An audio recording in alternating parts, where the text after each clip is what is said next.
Bom dia, na paz do Senhor. Vamos avançar na leitura do livro de Jeremias.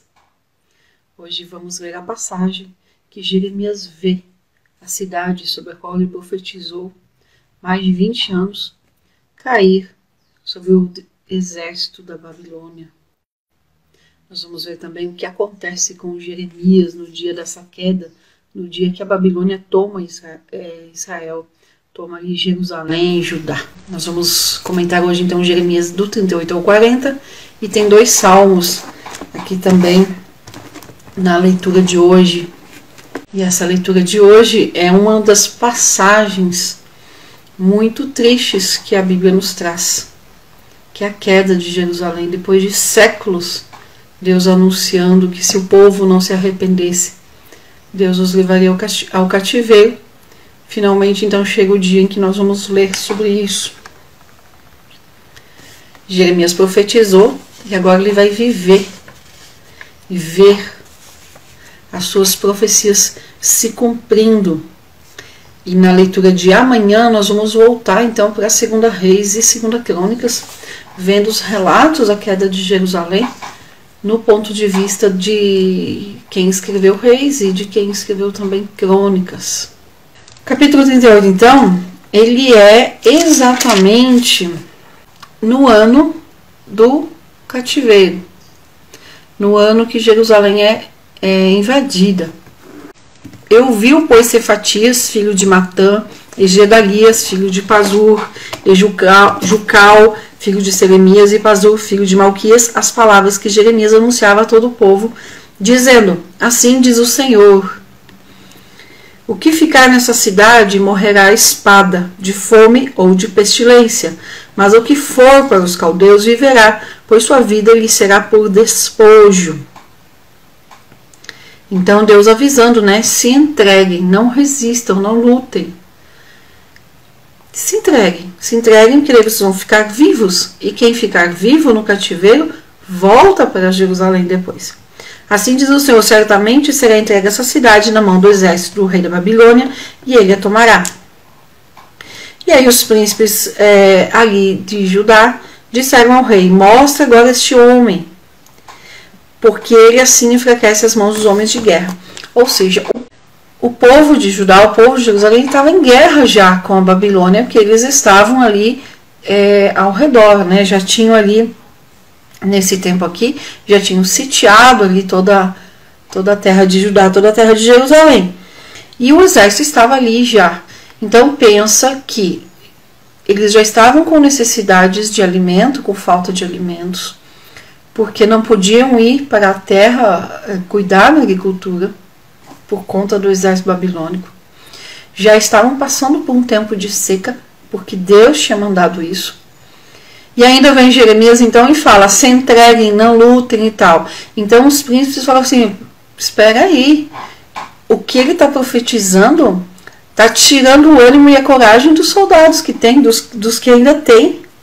Quando eles falam assim, porque assim ele enfraquece as mãos dos homens de guerra que ficaram nessa cidade. Ou seja, muita gente já tinha saído, muitos já tinham morrido, muitos tinham sido levados cativos. E aí eles falam isso. E aí o versículo 5, e o rei Zedequias disse: eis que na vossa mão ele está, pois não é o rei que possa alguma coisa contra vós. O rei fala assim: decidam vocês o que vocês querem fazer com ele. Ou seja, Zedequias, mais um aspecto aí dele, como um rei fraco. Então eles tomaram Jeremias e o lançaram no calabouço de Malquias, jogaram ali. Veja na sua Bíblia como é que está o versículo 6. Pode ser que esteja escrito cisterna, tá bom? É ali, como que um poço, vamos dizer assim. No calabouço não havia água, a não ser lama. E atolou-se Jeremias na lama, quando foi jogado, então, descido, com cordas ali. Fisicamente, Jeremias se atolou ali naquela lama. Aqui está calabouço nessa versão que eu estou lendo, ali na outra está poço e numa outra aqui está cisterna. Cisterna no norte, nordeste do Brasil é mais conhecido porque capta água de chuva, principalmente. Então tinha essa função aqui.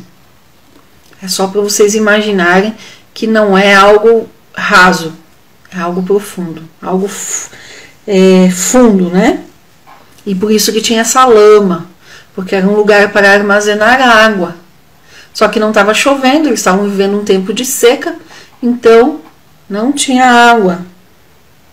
Veja que até está escrito aqui, né? Mas não havia água, a não ser lama, por conta já do tempo de seca que eles estavam vivendo. Tá bom? Mas é para imaginar que então é tipo um poço, mas não é água de captação de águas. Se eles estavam vivendo um tempo de seca em Jerusalém, obviamente que essa cisterna ou esse poço eles estariam sem água, por conta do tempo de seca que estavam vivendo. Bom? Vamos lá para o versículo 7. Então Jeremias foi jogado ali, nesse poço, cisterna, calabouço, sem água, se afundou ali na lama. E aí, ouvindo Ebed-Meleque era um etíope que vivia ali, um dos eunucos que estava na casa do rei, que tinha posto a Jeremias no calabouço.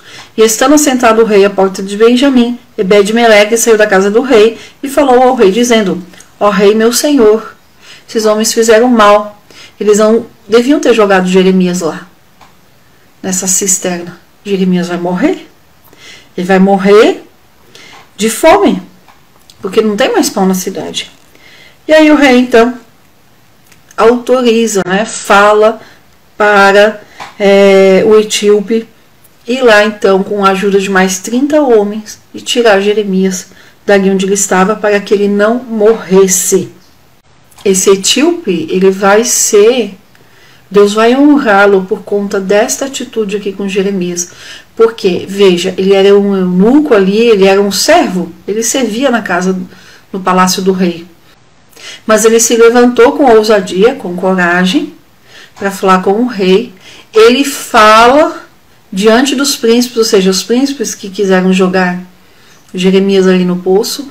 E ele fala, ó, não vai dar certo isso, Jeremias vai morrer. Então ele se levanta a favor de Jeremias para falar com o rei. E isso vai ser honrado, Deus vai honrar isso. Então tomou Ebed-Meleque os homens consigo, 30 homens. É para a gente imaginar a profundidade aí desse poço. E entrou na casa do rei, no lugar debaixo da tesouraria, pegou trapos velhos, roupas poídas, roupas velhas, e desceu então ali com cordas para Jeremias no calabouço. E disse Ebed-Meleque, o etíope, a Jeremias: põe esses trapos velhos debaixo então dos teus braços, né? Nas covas dos seus braços. Para quê? Para daí colocar a corda e subi-lo, porque se não colocasse nada ia acabar machucando. E puxaram Jeremias com as cordas e o tiraram no calabouço, e ficou Jeremias no átrio da guarda. Bom, para que ele se afundasse nessa lama, e só para a gente ter ideia, né? E atolou-se Jeremias na lama. Dizem que precisa de meio metro de lama para a pessoa se atolar. Para a gente ter ideia da situação de Jeremias ali. Então enviou o rei Zedequias e fez vir a sua presença a Jeremias, o profeta. E daí disse o rei a Jeremias: pergunto-te uma coisa, não me encubras. E Jeremias disse a Zedequias: se eu te declarar isso, com certeza não vai me matar? Jeremias quis garantir isso. E se eu te der conselho, você vai me ouvir? E jurou o rei em segredo a Jeremias, dizendo: vive o Senhor que nos fez esta alma, que não te matarei e nem te entregarei na mão desses homens que procuram a tua morte, que eram os príncipes dele ali. Então Jeremias disse a Zedequias: se sair logo, a tua alma viverás, e essa cidade não será queimada a fogo, e viverás tu e tua casa. Mas se você não sair, essa cidade será entregue e a queimarão a fogo, e tu não escaparás das mãos deles. Então estava muito claro para o rei. Jeremias disse: olha, vai e se entrega para a Babilônia. Se entrega, porque você se entregando, você vai ficar com vida, os teus filhos, né? A tua casa vai ficar com vida. E essa cidade não vai ser queimada. E aí Zedequias, ele fala o quê? Eu não vou. Não vou não, porque é o seguinte: tem muitos judeus que já estão lá pro lado dos babilônios, que já estão lá pro lado dos caldeus. Se eu me entregar, eles vão rir de mim. Olha a preocupação da pessoa sem Deus. Ela não está preocupada em preservar a própria vida. Ela está preocupada no que os outros vão achar dela. Trazendo isso para a gente, né? Quantas vezes nós não nos preocupamos em demasia, com excesso, com o que os outros vão pensar da gente, com o que os outros vão falar da gente. Veja, nós temos sim que nos preocupar com o que os outros vão pensar da gente. Temos. Mateus 5,16 fala que eu tenho que ser luz nesse mundo e que as minhas ações, ou seja, o meu testemunho, ele precisa ser visto pelos homens e os homens precisam ver a minha vida, ver o meu testemunho e dar glórias a Deus. Está em Mateus 5,16. Então nós temos que nos preocupar com os outros no sentido de Mateus 5,16. No sentido de eles estão vendo Cristo em mim, porque eles precisam ver Cristo em mim. Eles precisam ver Deus na minha vida. Agora aqui o rei estava preocupado com sua reputação e ele não tinha relacionamento nenhum com Deus. Mesmo assim Deus estava dando chance a ele. Versículo 20. E Jeremias fala, né? Não te entregarão. Ouça agora a voz do Senhor que eu te falo, e te irás bem, e viverá a tua alma. Mas se não quiseres sair, esta é a palavra que me mostrou o Senhor. Eis que todas as mulheres que ficaram na casa do rei serão levadas aos príncipes do rei da Babilônia, e elas mesmas dirão, enganaram-te e têm prevalecido contra ti e os teus amigos. E agora que se atolaram na lama os teus pés, voltaram atrás. Levarão, pois, a todas as tuas mulheres e os teus filhos aos caldeus, e tu não escaparás da sua mão, mas sim pela mão do rei da Babilônia serás preso, e a essa cidade ele queimará a fogo. Então, até Jerusalém, ela seria poupada se o rei se entregasse, mas ela não foi poupada. E aí Zedequias, muito preocupado com sua reputação, ainda fala no versículo 24 para Jeremias, ninguém saiba estas palavras e não morrerás. Ou seja, não conta para ninguém, fica quietinho. E se os príncipes, ao ouvirem que falei contigo e vierem a ti e te disserem, declara-nos agora o que falaste com o rei, não nola encubras e não te mataremos? O que te disse o rei, se eles fossem perguntar para Jeremias? E Zedequias fala então no 26, então lhes dirás, eu lancei a minha súplica ao rei, que não me fizesse voltar para a casa do Jonatas para morrer ali. Vindo, pois, todos os príncipes a Jeremias, interrogando-o, declarou-lhes conforme tudo que o rei lhe tinha ordenado, e o deixaram, porque não revelou o negócio. O rei pediu para não contar, ele atendeu. E Jeremias ficou no átrio da guarda até o dia que Jerusalém foi tomada, e ali ainda estava quando Jerusalém foi tomada. O átrio da guarda é o pátio, então, ali da prisão. Tá? Ele ficou ali, então, ele não teve sua liberdade. Ele só foi tirado do poço ali da cisterna, mas não o libertaram. Ele ficou preso, mas no pátio, né? E aí passaram-se alguns meses. A Bíblia aqui não é clara, não traz isso pra gente, de quantos meses eles ficaram ali. Mas acabou esse ano, no início do novo ano, então vai ter a entrada, a tomada de Jerusalém. Vamos então ler o 39, que é o que conta isso. E na leitura de amanhã, de 2 Reis e 2 Crônicas, nós vamos então ler mais detalhes e mais relato ali sobre a queda de Jerusalém. Eu já venho falando, né, desde que nós estamos lendo Jeremias, que o exército babilônio subiu contra Judá mais ou menos em 606, 605. Judá, o reino do sul, ficou 20 anos, então de 606 até 586, sofrendo ataques do exército da Babilônia. Eles iam e vinham nesses ataques, e nesses ataques tiveram ali algumas tomadas do povo, né? Levaram muita gente para o cativeiro. Só que conforme o tempo foi passando, o exército de Judá foi diminuindo, porque foi morrendo gente, muitos levados cativos, e fome, muita gente já morrendo de fome, de doença, né, de peste. porque o exército da Babilônia ali nas regiões ali acampado, os judeus já não tinham a liberdade da agricultura, da plantação, e para piorar tinha a seca, e tudo isso. Mas aí o que acontece? Nós vamos ver agora no 39. Conforme o tempo foi passando, o exército da Babilônia foi se tornando mais forte e chegando cada vez mais perto. Durante essas últimas prisões de Jeremias aqui, o exército da Babilônia já estava ali, já tinha cercado Judá. Então, de Jerusalém, eles já ouviam e viam o exército babilônico do outro lado ali dos muros de Jerusalém. Agora pensa você viver num lugar onde você vê e escuta o exército ao redor da sua cidade para entrar a qualquer momento. Se fôssemos nós, será que nós não estaríamos orando, clamando, né? Mas o povo ali não estava, não. Eles ainda achavam que de alguma forma iam escapar novamente. Afinal, Deus sempre tinha dado vitória para eles. E é nesse clima, então, que a gente vai ler o 39. Olha só, no 9º ano de Zedequias. Então, eu já falei, Zedequias reinou por 11 anos. Então, no ano 9º, né, 2 anos antes do fim do seu reinado, no 9º ano de Zedequias, no 10º mês, veio Nabucodonosor, rei de Babilônia, com todo o seu exército contra Jerusalém, e a sitiaram. Ou seja, eles ficaram e realmente não iriam mais sair dali. 9º ano.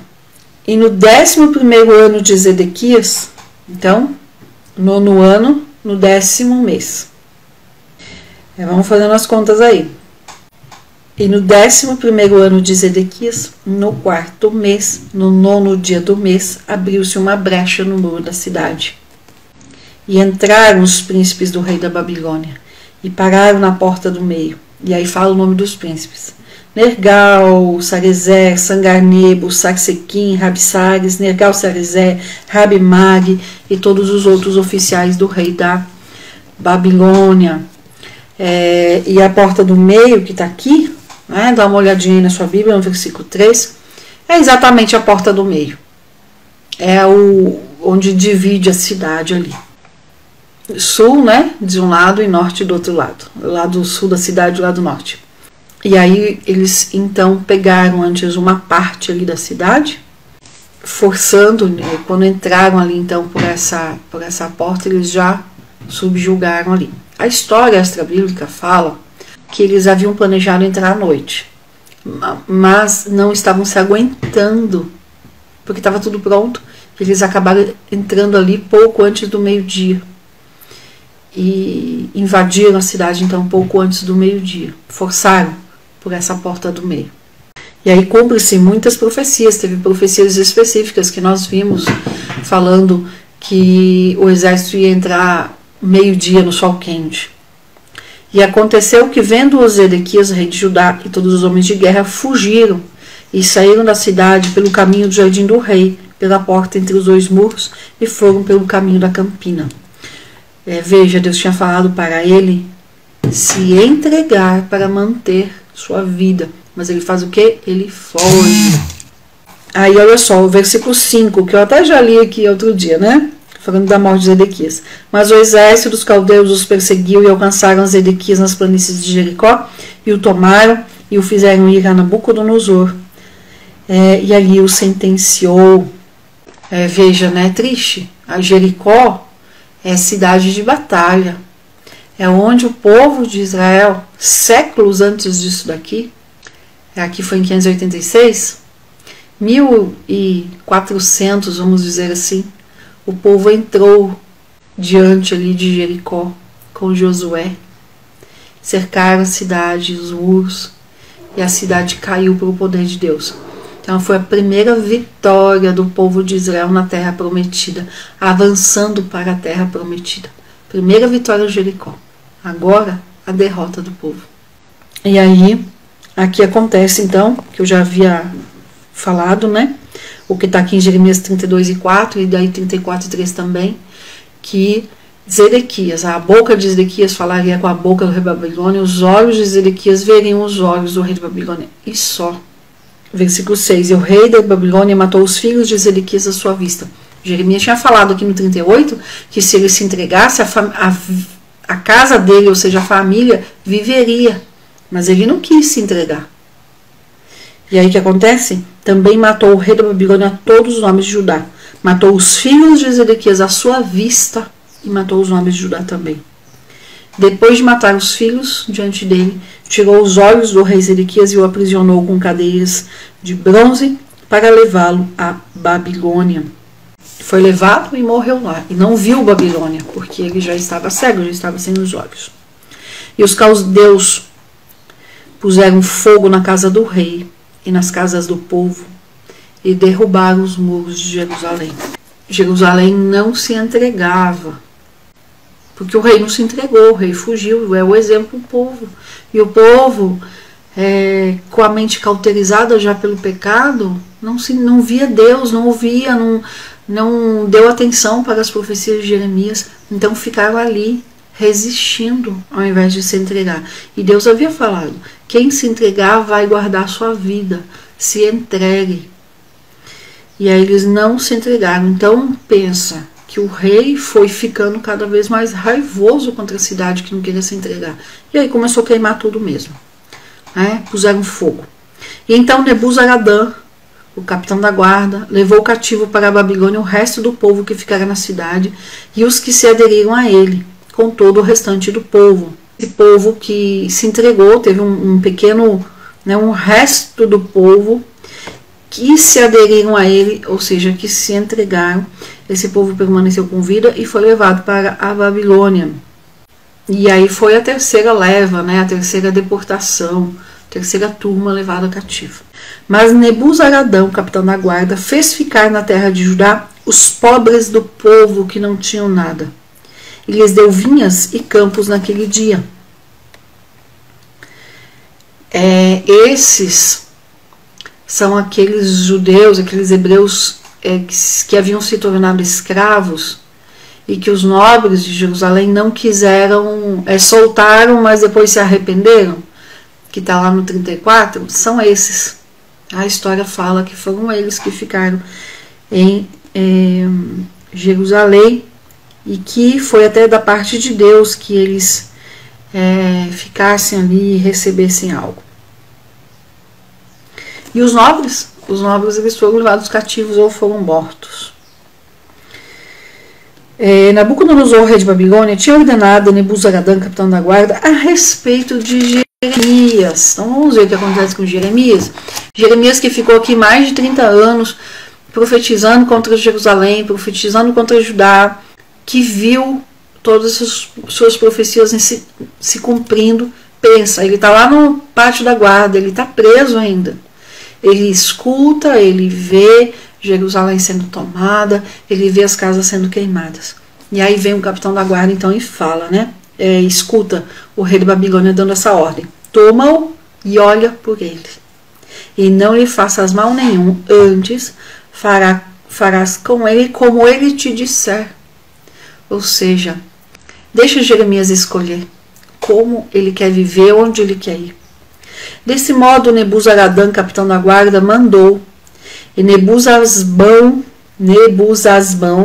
a Rabsares, Energal-Sarezer, Rabimag e todos os príncipes do rei da Babilônia mandaram retirar Jeremias do átrio da guarda, ou seja, lá onde ele estava preso ainda, e o entregaram a Gedalias, filho de Aicão, filho de Safã, para que o levasse à sua casa. E aí ele ficou entre o povo. E Gedalias ali era amigo de Jeremias, foi um dos que o ajudaram. Então ele foi ali entregue na casa de Gedalias, e foi por Deus, porque era amigo e o amigo ia cuidar bem dele. Certamente Jeremias já enfraquecido, vamos usar o enfraquecido, porque passou muito tempo ali preso, com pouca água, com pouca comida, o pão já tinha acabado na cidade, o povo estava passando fome, e também ele tinha apanhado muitas vezes, então ele precisava realmente desse cuidado. E aí assim, quando Deus honra, Deus honra. Jeremias viu todos aqueles que o mandaram prender, que o bateram, que o espancaram, que eram os príncipes e que eram os nobres.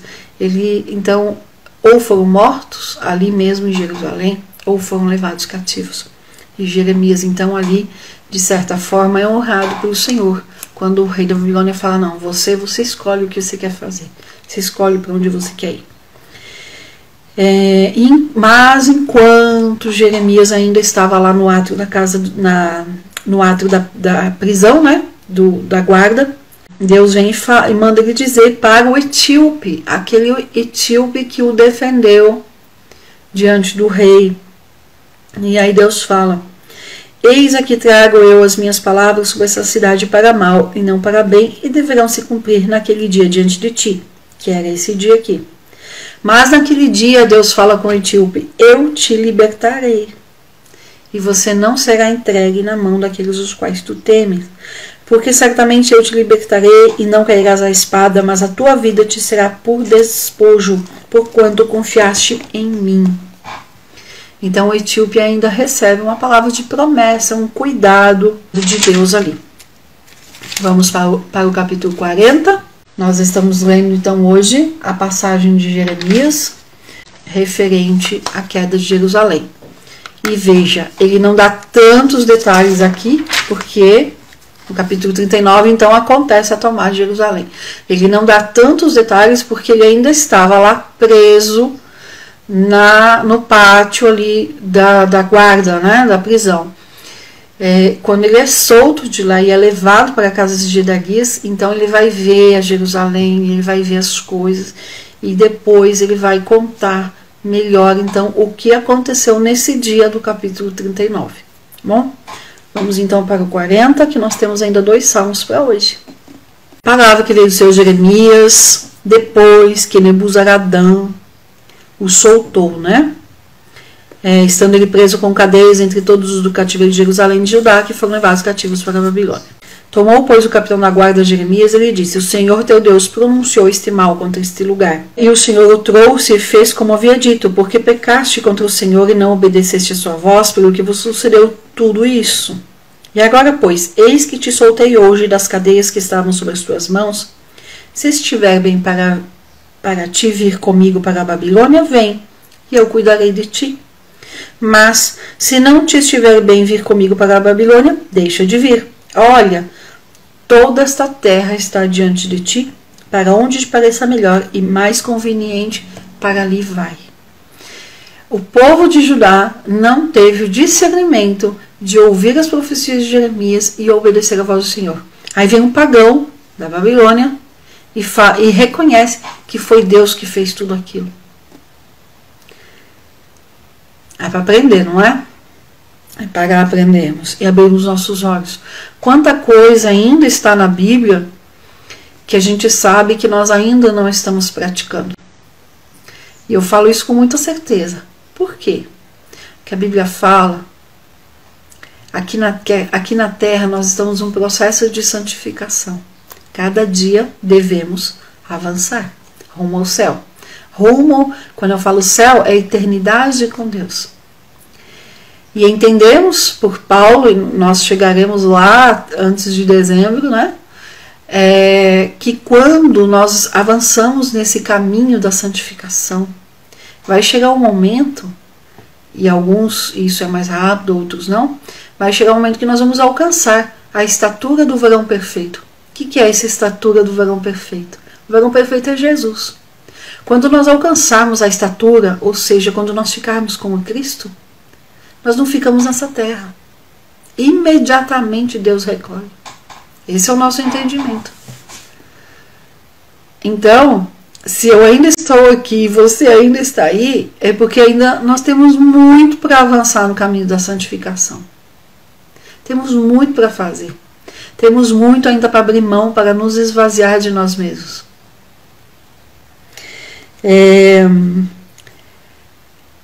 Temos que ler a palavra de Deus e pedir que Deus desvende os nossos olhos e nos mostre onde nós precisamos avançar, o que nós precisamos abrir mão, do que nós ainda estamos ali lutando contra, para não ser como esse povo de Judá. Que vergonha, povo de Judá sequer obedeceu a palavra do Senhor. Aí vem um pagão e reconhece que foi Deus que fez. E o povo não reconheceu enquanto estava aqui. Pelo menos a maioria. E como ele ainda não tinha voltado, ele disse: ele volta para Gedalia, filho de Aicão, filho de Safã, que o rei da Babilônia pôs sobre as cidades de Judá. Então, a Babilônia veio, sitiou Jerusalém e deixou Gedalias como se fosse um prefeito de Jerusalém, né? Cuidando ali. Está aqui nessa expressão, ó, a quem o rei da Babilônia pôs sobre as cidades de Judá. Então não era prefeito de Jerusalém, era como um governador de Judá. E habita com ele no meio do povo, ou vá para onde você achar conveniente de ir.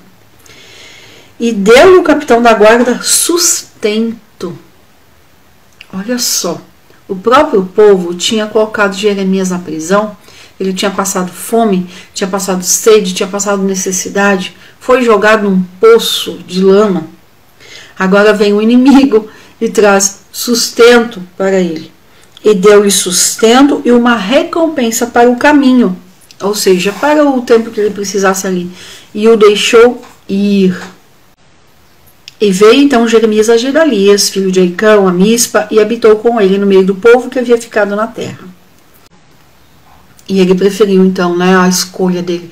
Ele preferiu ficar ali, no meio da pobreza, no meio da necessidade e até, num certo sentido, no anonimato, do que ir para a Babilônia. E ouviram todos os príncipes dos exércitos que estavam nos campos, eles e os seus homens, que o rei da Babilônia tinha posto a Gedalias sobre a terra, e que lhe havia confiado os homens e as mulheres e os meninos e os pobres da terra, que não foram levados para a Babilônia. Então o povo ouviu isso. E esses príncipes, né, que estavam nos campos, certamente são aqueles que fugiram com Zedequias, ali no capítulo 39, no versículo 3 e 4. Porque ali o exército pegou os Zedequias, não há relato de que pegou os príncipes, os que tinham fugido. Então, alguns estavam ali, haviam se escondido ali no meio das terras, no meio ali dos campos, como está falando aqui, e alguns, então, estavam voltando, e daí ficaram sabendo, quem manda agora aqui é o Gedalias. E vieram ter com Gedalias, a saber, né, Ismael, ali tem o nome de quem voltou. E lhes jurou Gedalias, dizendo: não temais servir aos caldeus, habitai na terra e sirvam ao rei da Babilônia, e bem vos irá. Então Gedalias fala: olha, agora não é mais rei de Judá aqui não, eu sou governador e eu estou a serviço do rei da Babilônia.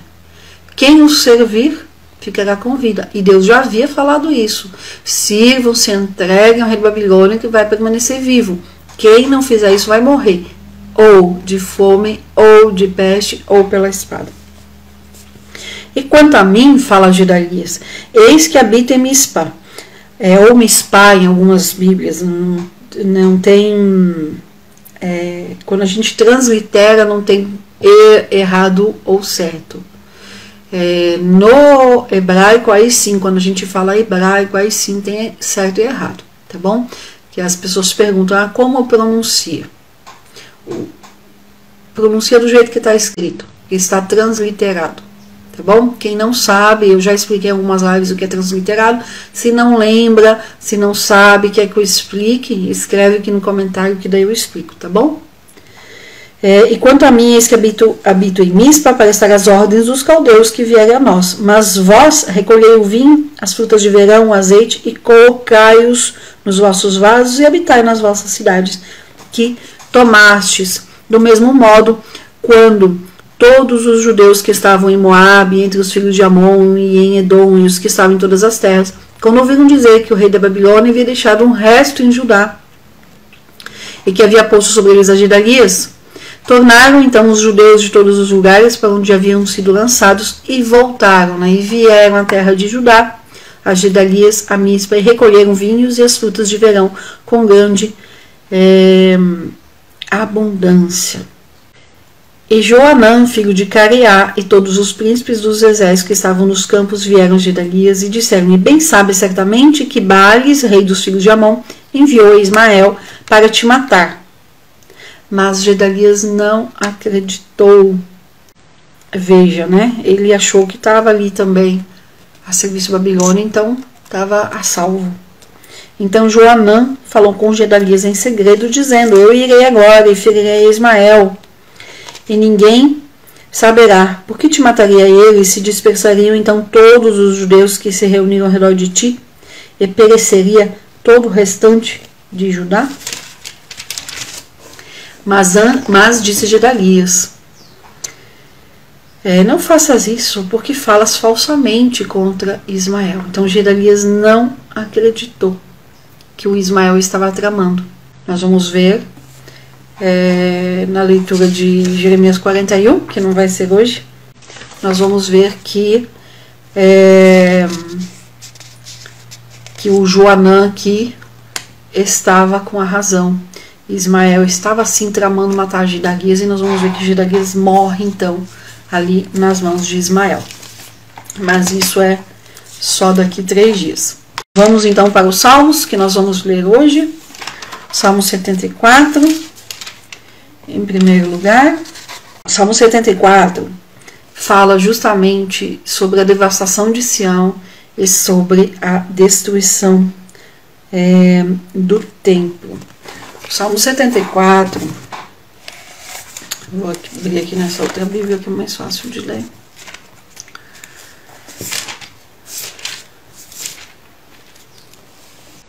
O capítulo 74 é um capítulo, Salmo 74 é um masquil de Asaf. Veja como está na sua Bíblia esse título então. Aqui está, né, a assolação do santuário, uma oração para que Deus lembre do povo. Então esse salmo, ele foi escrito durante o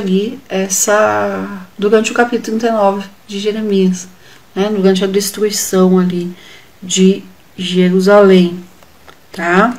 Ele é de, né, o que significa esse masquil de Asaf?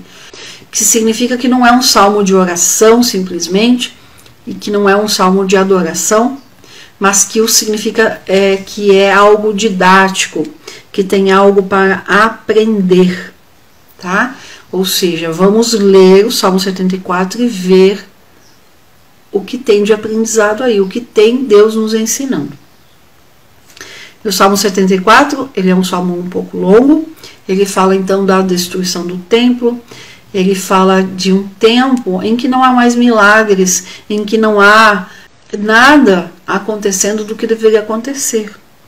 E ele pede que Deus olhe para o seu povo, como que Deus tivesse esquecido, né? Ó Deus, por que nos rejeitaste para sempre? É o início do salmo. Só que, quando a gente lê Jeremias, por exemplo, e a gente vê tudo que o povo rejeitou a Deus, então a gente vê que não é Deus rejeitando o povo, mas é o povo que rejeitou a Deus. Então continua aqui no versículo 1, a Deus, por que nos rejeitaste para sempre? Por que se acende a tua ira contra as ovelhas do teu pasto? Lembra-te da tua congregação que compraste desde a antiguidade, da tua herança que remiste, deste monte Sião em que habitaste. Levanta-te contra as perpétuas assolações, contra tudo que o inimigo tem feito de mal no santuário. Olha só, e falando então aqui do templo, né? Versículo 6. Eis que toda obra entalhada quebram com machados e martelos. Lançaram fogo ao teu santuário. Profanaram, derrubando até o chão a morada do teu nome. Então falando do templo que foi destruído. Que Jeremias não conta no 39 nem no 40. Ele vai contar só lá no final do livro. Disseram no seu coração, despojemos de uma vez. Queimaram todos os lugares santos de Deus na terra. Já não vemos os nossos sinais, já não há profeta, não há entre nós alguém que saiba até quando isto durará. Até quando, ó Deus, nos afrontará o adversário? Versículo 12, todavia, Deus é o meu rei desde a antiguidade, operando a salvação no meio da terra. E aí vai falando de tudo que Deus fez, né? Dividiu o mar, quebrou a cabeça dos monstros, fendestes a fonte, vai falando. Teu é o dia e teu é a noite, preparaste a luz e o sol, versículo 16. Vamos lá, versículo 20. Atenta para o teu conserto, pois os lugares tenebrosos da terra estão cheios de moradas de crueldade. Não volte envergonhado o oprimido, louvem o teu nome, o aflito e o necessitado. Levanta-te, ó Deus, e pleiteia a tua própria causa. Lembra-te da afronta que o louco te faz cada dia. Não te esqueças dos gritos dos teus inimigos, o tumulto daqueles que se levantam contra ti. Então é um salmo ali clamando a Deus. E o que tem de aprendizado aqui? Justamente isso, né? Esse olhar de que Deus continua sendo o rei desde a antiguidade e de que, né? O que nós temos que aprender? Que inclusive nós muitas vezes olhamos e achamos que Deus se afastou, que Deus não fala conosco, que Deus está em silêncio. E não é exatamente assim. Pode ser que nós tapamos os nossos ouvidos para não ouvir Deus falando. Quando ele fala já não há mais profetas, né? Jeremias estava ali falando, profetizou mais de 30 anos e o povo não ouviu. No dia seguinte, obviamente que já não tinha mais profeta. Jeremias tinha saído da cidade, tinha sido solto e estava lá com Gedalias. Então esse olhar aí sobre realmente o que está acontecendo. E aí nós vamos para o Salmo 79, e o Salmo 79 então vai perguntar, né, onde está o Deus? Onde está Deus? Jerusalém está em ruínas. Então o 79 sim, aí é uma oração, é um pedido de ajuda. Olha só, ó Deus, as nações entraram na tua herança, contaminaram teu templo e reduziram Jerusalém a montões de pedras. Deram os cadáveres dos teus servos por comida às aves do céu e carne dos teus santos às alimárias da terra. Nós vimos que tiveram casas que foram separadas para serem derrubadas e servir ali de barricada contra a Babilônia. E essas casas não foram usadas por isso. Essas casas acabaram sendo como que sepulturas, porque o exército babilônico matava e depois pegaram as pessoas, os mortos, os cadáveres e jogaram dentro dessas casas. Então realmente foi uma destruição muito grande. Derramaram o sangue deles como água ao redor de Jerusalém e não houve quem os sepultasse. Versículo 3. E aí, me diga, não dá uma diferença você simplesmente ler o Salmo 79 e agora você ler ele no meio da história, das coisas acontecendo, vendo tudo que o povo de Judá fez, quanto eles pecaram, o quanto eles desobedeceram a Deus, o quanto eles rejeitaram obedecer a Deus, e aí ler o Salmo 79? Não dá uma profundidade, uma compreensão muito maior? Versículo 5. Até quando, Senhor, indignar-te-ás para sempre? Arderá o teu zelo como fogo? Então no 79 a pessoa está, o salmista, que não é identificado quem escreveu, ele está muito consciente de que foi Deus que permitiu tudo isso. Né? Até quando você vai ficar indignado? Derrama o teu furor sobre as nações que não te conhecem. Devoraram a Jacó e assolaram suas moradas. Não te lembres das nossas iniquidades passadas. Apressa-te, antecipem-se as tuas misericórdias. Estamos muito abatidos. Ajuda-nos, ó Deus, a nossa salvação pela glória do teu nome e livra-nos e perdoa os nossos pecados. Então quem escreveu isso aqui certamente é daqueles pobres, daqueles escravos que foram libertos ali e que ficaram ali em Jerusalém, em Judá, que a Babilônia deu terra para eles, né? Falaram, vai lá cuidar, fiquem aqui. Certamente que é esse povo, penso eu, alguém dali que escreveu esse salmo. Quando a gente lê só o salmo separado, dá a entender que eles estavam sendo injustiçados nesse, né? Principalmente no 74. E não é. Vê quando a gente conhece a história. As meses que nós estamos vendo, né? Tudo que Deus chamou ali para arrependimento. Desde Juízes, né? Juízes é um livro que dá raiva, né? Dá raiva até. Porque é demais, né? É demais ali. O quanto eles fazem o que querem, né? E vem de Juízes, então, assim que morre Josué, até aqui em 586, Deus falando com o povo e o povo fazendo, né, desobedecendo.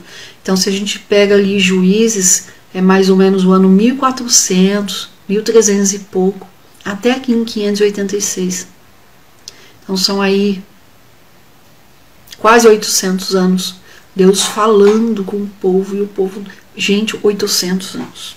800 anos é muita coisa. A gente não consegue nem imaginar quanto é 800 anos. Porque diriam os gentios, onde está o teu Deus? Torne-se manifesta entre as nações à nossa vista a vingança do sangue derramado dos teus servos. Chegue à tua presença o gemido dos presos, lá que estavam no cativeiro. Segundo a grandeza do teu braço, preserva aqueles que estão sentenciados à morte. E aos nossos vizinhos, deita-lhes no regaço a sua injúria com que te injuriaram o Senhor. Assim nós, teu povo e ovelhas de teu pasto, te louvaremos eternamente. De geração em geração cantaremos os teus louvores. Bom, e aí nós terminamos então a leitura de hoje, Jeremias 38 a 40, e esses dois salmos. Jeremias ele estava preso enquanto Jerusalém foi tomada. Muita coisa, obviamente, ele viu ali da prisão, mas outras coisas ele não viu, ele vai ver depois. Então ele vai contar depois, tá? Amanhã nós vamos para 2 Reis e 2 Crônicas, terminar então a leitura de 2 Reis e 2 Crônicas com a queda de Jerusalém. E é importante nós falarmos aqui de Jeremias. Nós vamos dar uma pausa, né? O plano dá uma pausa aqui de Jeremias. Então amanhã nós vamos para Reis e Crônicas e depois vamos ler Abacuque. Então Jeremias é um profeta ali que vê a destruição de Jerusalém, mas Deus não se silencia, Deus vai continuar falando com o povo, com quem fica ali em Judá e também com quem está no cativeiro. Tenha um excelente dia na paz do Senhor e amanhã nós continuamos. Vamos encerrar a leitura de 2 Reis e 2 Crônicas. Fiquem com Deus, Deus abençoe.